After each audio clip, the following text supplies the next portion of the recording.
요한복음 12장 24절로 26절의 말씀, 신약성경 168페이지에 있습니다.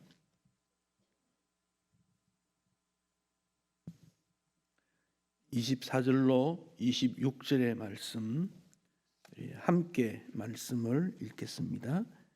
내가 진실로 진실로 너희에게 이르노니 하늘의 밀이 땅에 떨어져 죽지 아니하면 하늘 그대로 있고 죽으면 많은 열매를 맺느니라.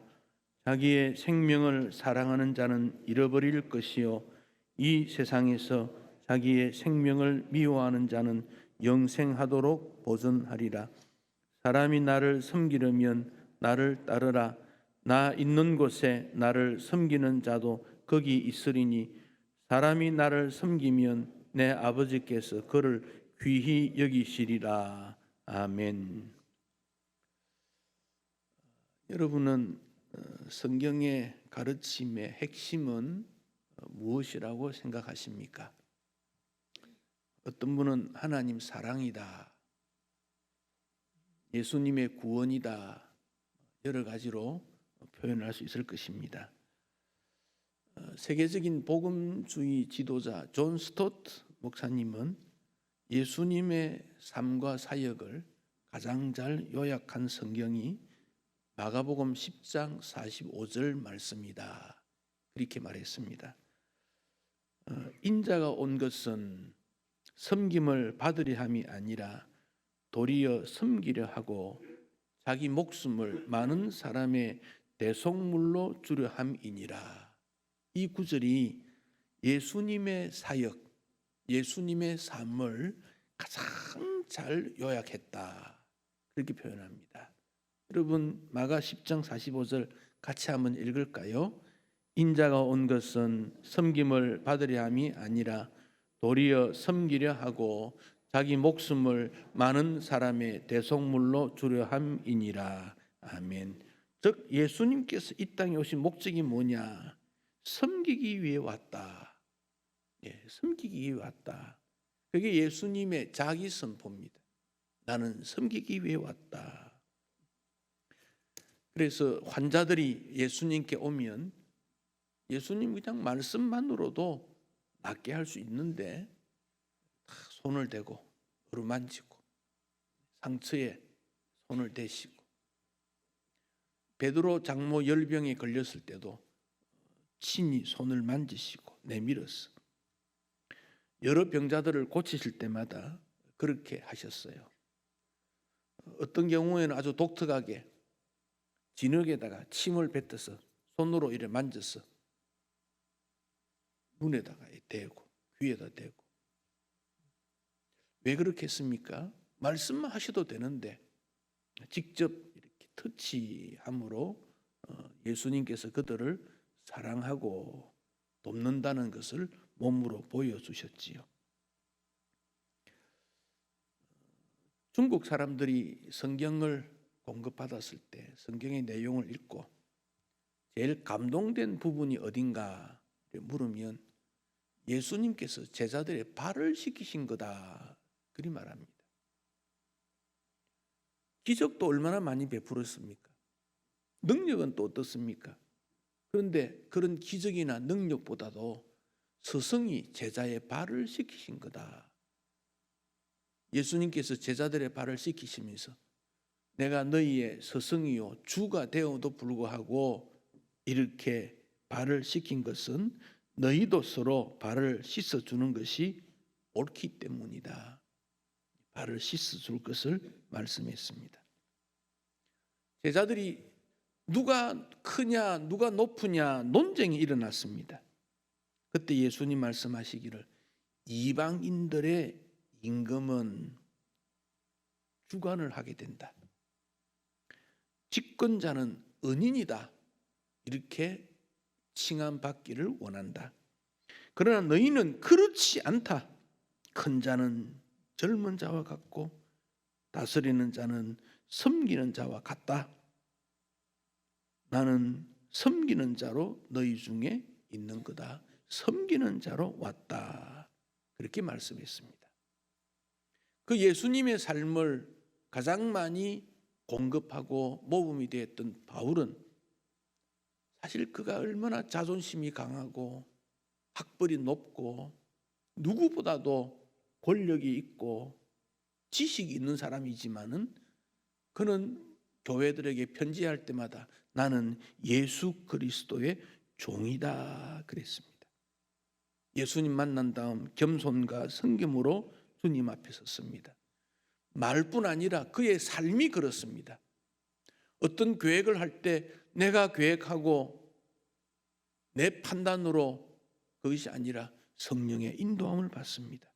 내 의지, 계획 쫙 내려놓고 성령께서 마게도냐로 가라. 그럼 마게도냐 가고, 로마에 가라. 로마로 가고, 이방인과 교회들을 위해서 고난 받아라. 그러면 고난 받고, 바울의 삶이 예수님의 종으로 살게 된 것입니다. 여러 위험이 있었지만은 그는 그런 위험이 있음에도 불구하고 섬기는 마음에서 기쁨이 가득했다 그랬습니다. 그래서 빌립보서에 보면 감옥에 갇히고 고통을 당했지만 이것은 기쁜 거다. 복음 전파와 함께 기쁜 일이다 그랬습니다.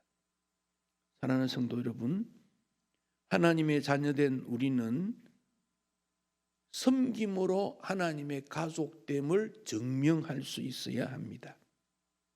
과연 우리를 보고 하나님의 가족이다, 신앙 공동체다 그렇게 말할 수 있을는지요? 믿음과 섬김이라는 것은 지금까지 많이 해온 발자취이지만은 그러나 여전히 부족합니다. 아직도 가야 될 일이 멉니다. 하나님의 가족 공동체는 섬기는 일, 이 점을 우리가 꼭 기억해야 하겠습니다. 섬기러 오신 예수님께서 사방에 소문이 쫙 퍼졌습니다. 그 예수 병자도 고치고 배고픈 자도 먹이고 섬기는 예수다 하는 것이지요. 그러다가 예루살렘에 절기가 되어서 예수님께서 올라가셨지요. 그 예루살렘에 헬라 사람들이 오게 된 것입니다. 절기가 되어서 하나님 앞에 섬기러 오게 되었지요.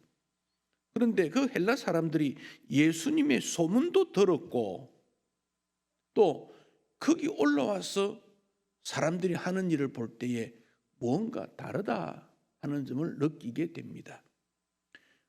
헬라 사람은 이방인이니까 예루살렘 성전 이방인의 뜰에 있었겠지요. 그 이방인의 뜰에서 행해지는 일을 보면 주로 장사하는 일들이었습니다. 소를 팔고 양을 팔고 돈을 바꾸고 그 모습을 이렇게 보니까 이건 교회 안에서 해야 되는 일은 아닌 것 같다. 성전은 하나님 앞에 예배하는 일인데 장사하는 것을 가만히 보니까 그 이익을 위해서 주고받는 것을 보게 됩니다. 그들이 그곳에서 하게 된 일은 대제사장으로부터 허락을 받았지 않겠습니까? 또 대제사장과 그 지도자들은 장사를 하게 된 그 이익에 있어서 좀 세금을 거두어서 이익을 거두어서 성전에 보수 작업도 하는데 썼겠지요. 헬라 사람들이 그것을 볼 때 이건 예수님의 생활과 가르침과는 다르다. 예수님의 가르침과 다르니 예수님을 직접 만나봐서 진리를 좀 들어야 되지 않겠는가. 그래서 예수님 제자종 빌립에게 찾아가서 예수님을 좀 만나게 해주시오. 빌립이 안드레와 의논하고 예수님께 찾아가서 헬라 사람 몇이 만나기를 원하는데 예수님 좀 만나야 되겠어요. 그랬더니 예수님께서 하시는 말씀이 인자가 영광을 얻을 때가 왔다. 갑자기 그런 말씀하십니다. 자, 이 무슨 말일까요?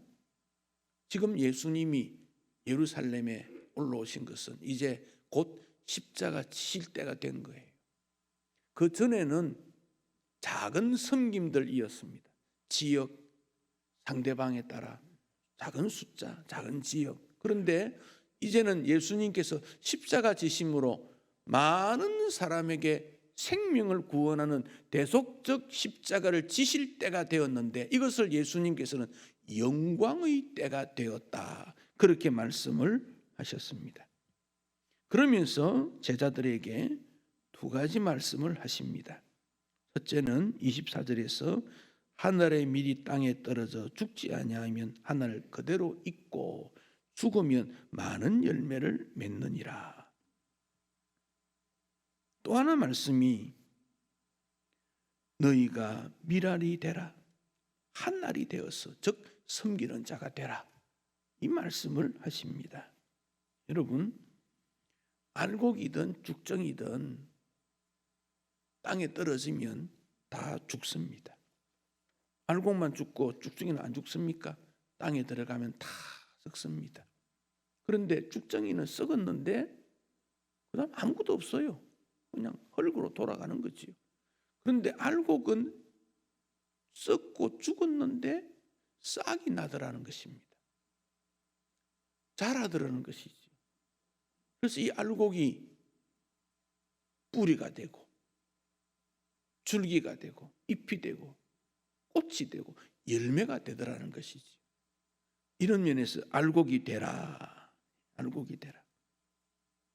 신앙인이 아니더라도 인간 쭉적이, 인간 쓰레기를 원하는 사람은 없습니다.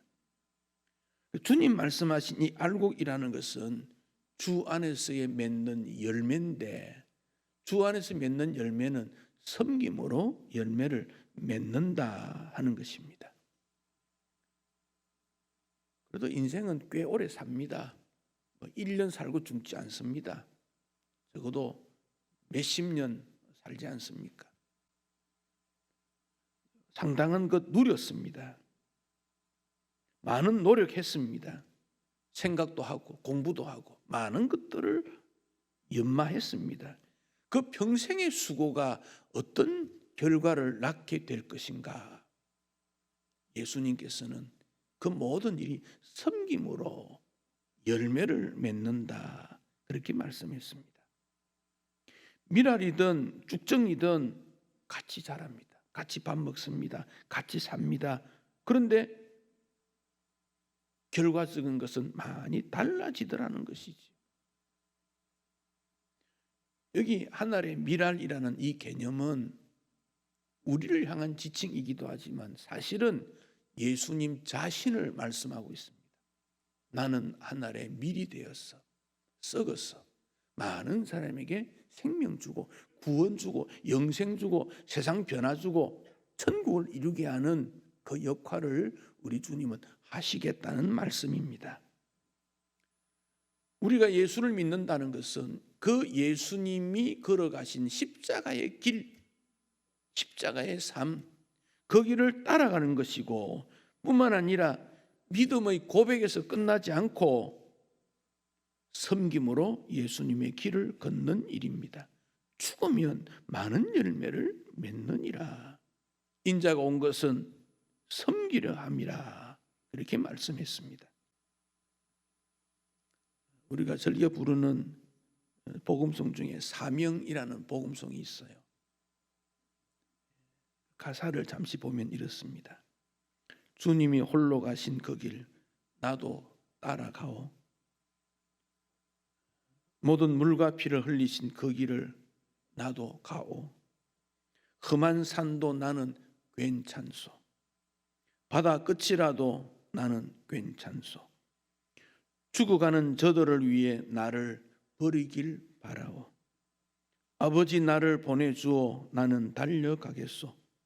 목숨도 아끼지 않겠소. 나를 보내주어. 세상이 나를 미워해도 나는 사랑하겠소.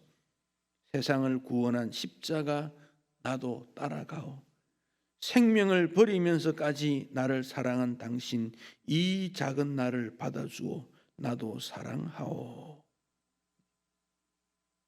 주님이 홀로 가신 그 길 나도 따라가오.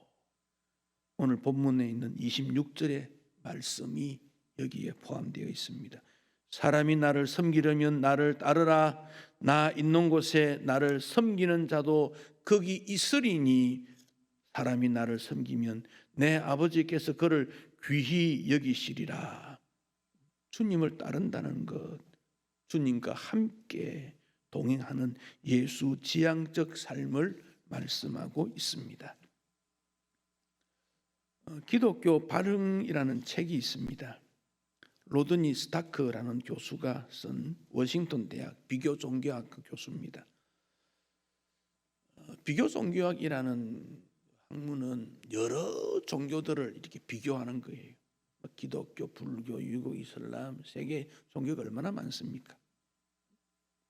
그걸 비교하는 이유는 어떻게 로마의 외곽에 있는 작은 신앙 공동체가 로마를 정복할 뿐 아니라 2000년 역사를 이어왔던가 하는 것을 연구한 책입니다. 그 책에 보면 주후 165년 마르쿠스 아울렐리우스 시대에 천년두가 발생이 되었는데 로마의 3분의 1이 죽었다는 거예요. 주후 251년 알렉산드리아 시대에 전염병이 돌아서 인구 3분의 2가 사망했다는 겁니다. 그때 기독교가 어떻게 했는가?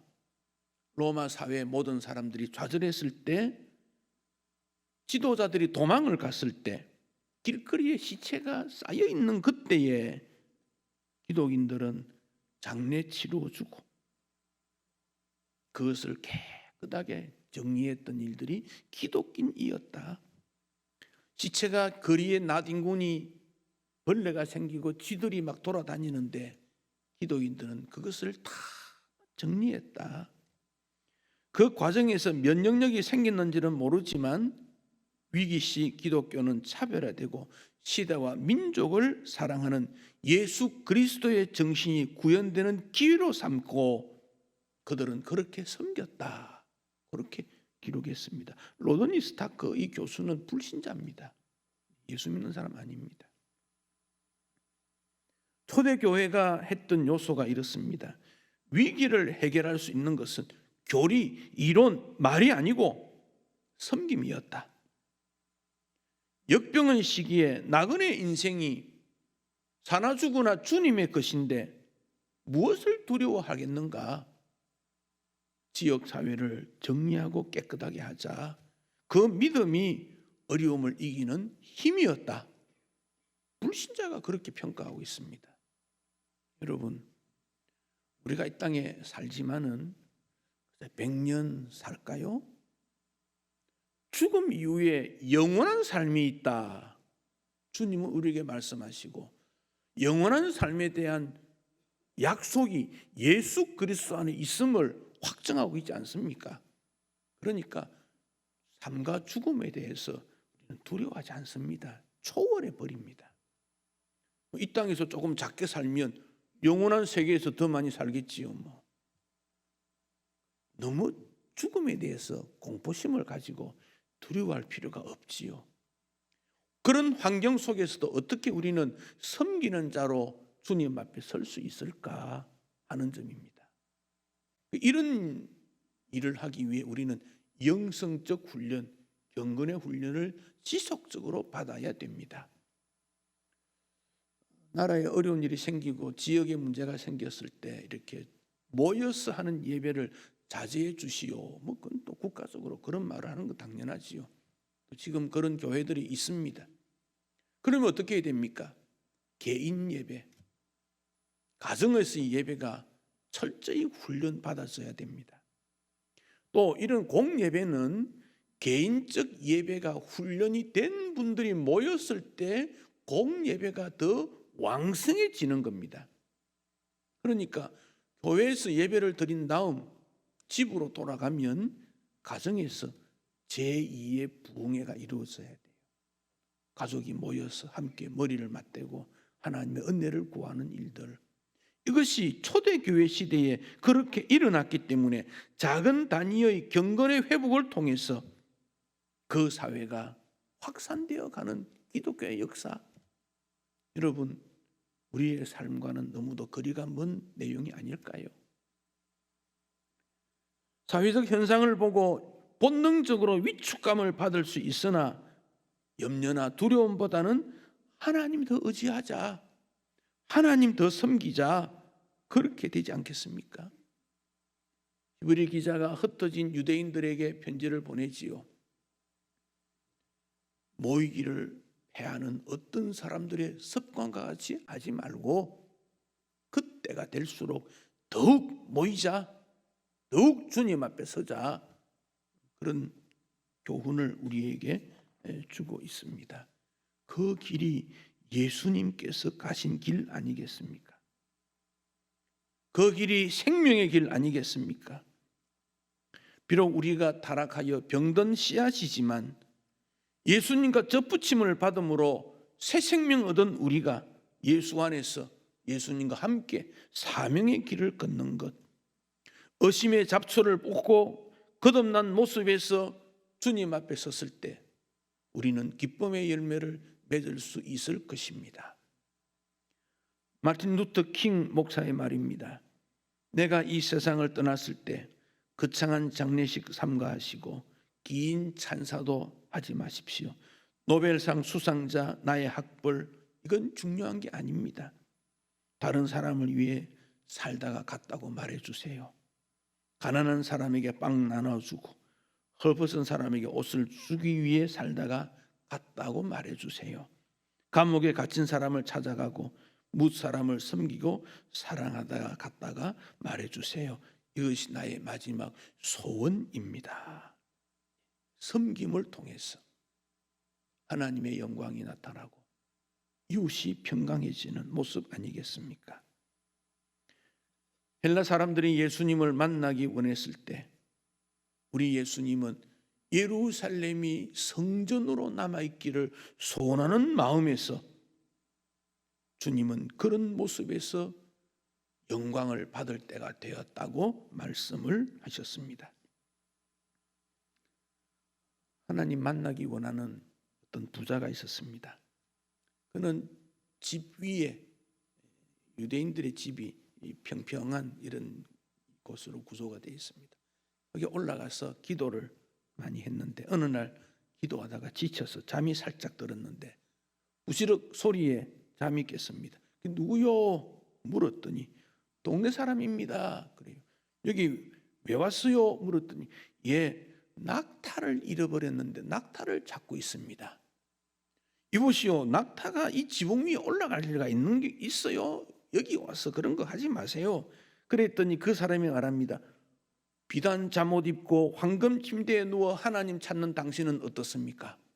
여러분, 하나님 만나기 원한다면 예수님 태도 마음으로 섬기고 낮아질 때 그래야 주님 만날 수 있지.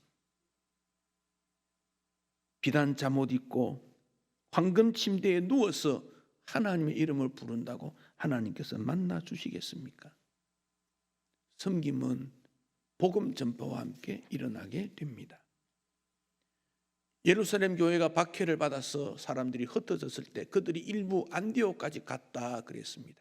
안디옥은 그 당시 세 번째로 큰 도시입니다. 로마, 알렉산드리아, 그다음 안디옥입니다. 그래서 예루살렘 교회가 바나바를 보냅니다. 그 이유는 그 안디옥 옆에 구부라는 섬, 사이프러스 섬인데 거기에 가까워서 문화적으로 가까워요. 언어도 가깝고. 그래서 바나바가 가서 돕습니다. 바나바가 가서 도우니까 부흥이 일어나는 거예요. 바나바 생각에 혼자서 감당할 수 없구나. 그래서 생각하다가 다소라는 곳에 바울을 찾아갑니다. 바울은 그때 개종한 이후에 자기를 돌아보고 다소에서 10년 정도 있었습니다. 그래서 바울을 데리고 안디옥에 옵니다. 바나바와 바울은 얼마나 안디옥 교회를 잘 섬겼는지 안디옥 교회가 선교하는 교회가 됩니다. 그 안디옥 교회에서 그리스도인이라는 말이 시작이 됩니다. 그리스도인이라는 말은 좀 무시당하는 말입니다. 그런데 그 성도들의 삶이 얼마나 달랐던지 존경받는 명칭으로 바뀌었습니다. 오늘 그리스도인이라고 말할 때 무시당하는 명칭이 아닙니다. 그들의 삶이 그런 평가를 받게 된 것입니다. 그래서 바나바는 바울을 소개하는 일, 우리가 하는 일도 좋지만 다른 사람이 일을 잘하게 하는 일, 후배가 더 뛰어나고 후손이 더 뛰어나고 내가 잘하는 것을 더하기에 비운다면 후배 후손이 더 잘하는 곱하기에 영역이 나타나는 이런 일들, 기술을 가르치고 지식을 가르치고 경험을 나누어 주고 삶을 나누어 주고 섬기는 일들이 우리에게 필요합니다. 너희도 섬겨라는 말씀은 예수님의 명령입니다. 25절에서 자기의 생명을 사랑하는 자는 잃어버릴 것이요 이 세상에서 자기의 생명을 미워하는 자는 영생하도록 보존하신다고 했습니다. 자기 생명을 사랑하는 사람이 누구겠습니까? 나를 사랑하는 사람. 그러나 자기 생명을 미워하는 사람, 왜 미워합니까? 자기 생명을 누가 미워합니까? 예수님께서 십자가에 달리기 위해 내 생명을 내가 미워한다. 섬기는 삶을 말씀하고 있는 일이지요. 기독교는 섬김의 공동체요. 성도는 섬기는 자입니다. EBS 방송에 오래된 미래 전통 육아의 비밀이라는 제목으로 소개가 된 내용에 나오는 게 포대기입니다. 포대기. 영어로 포대기라고 기록이 됩니다. 여러분 유튜브에 포대기 이렇게 치면 포대기를 통해서 아이 없는 법, 사용하는 법이 쫙 나오고 인터넷 속에 포대기 넣으면 거기에 대한 설명이 얼마나 길게 나오는지 모릅니다. 서양 나라에서 미국이나 뉴질랜드에서 한국의 문화를 연구하면서 포대기 문화 이런 말을 썼어요. 우리 어머니들이 어린 아이들을 포대기로 다 업어서 길렀지 않습니까? 근데 요즘 아이 없는 게 잘 보이지가 않지 않습니까? 힘든다. 아이 그 다리가 뭐 O자가 되고 X가 되고 그럼 지금 어른들 다 O가 X가 돼야지. 그렇지 않거든요. 포대기는 어머니의 사랑을 자녀에게 나누어 주고 희생하는 정신. 우리가 이웃을 감싸주고 업어주고 품어주고 그 좋은 전통입니다. 예수님의 삶에서 우리는 그런 점을 볼 수 있지 않습니까? 사람이 나를 섬기면 내 아버지께서 그를 귀히 여기신다. 약속 아닙니까? 여기 여긴다는 말은 값을 매긴다, 가격을 정한다, 가치롭게 인정해 준다 그런 뜻입니다. 섬기는 사람이 가치롭고 이 땅에서도 존귀함을 받습니다. 우리 주님 말할 것도 없지요. 여기 섬긴다 이 말에서 집사라는 말이 나왔지요. 교회를 잘 섬기는 자에게 하나님이 귀히 여기신다. 섬기는 사람, 섬기지 않는 사람 하나님께서 누구에게 상급 주겠습니까? 사랑을 주는 사람, 받는 사람 누구에게 주님은 약속을 주시겠습니까? 어려울 때일수록 우리가 해야 되는 일은 뭔가? 하늘의 밀이 땅에 떨어져 죽으면 많은 열매를 맺느니라. 이 말씀이 오늘 우리 시대에 당한 우리의 실천의 과제입니다. 섬기는 신앙 공동체, 섬기는 성도, 그리하여 하나님께서 여러분을 귀히 여기시고 우리 교회를 귀히 여기는 역사가 일어나기를 축복합니다.